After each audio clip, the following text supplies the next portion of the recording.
Our subscribers, they'll tell you how you can fix your phone. So if you see on your iPhone Safari could not establish a secure connection. So how you can also fix it? So for fixing it, first thing, just try to close your Safari and just open it again.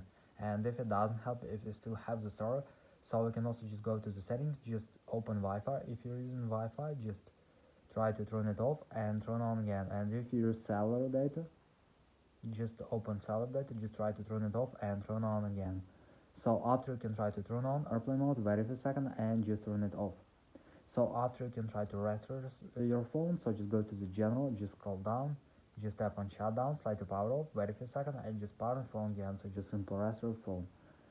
And the latest option you can try to update your iPhone, so just go to the general, just open software update, and if you see here available update, just tap on download and install, and wait until it was successfully install the latest updates for your iPhone. So thanks for watching, have a nice day, subscribe to my channel, click like and bye.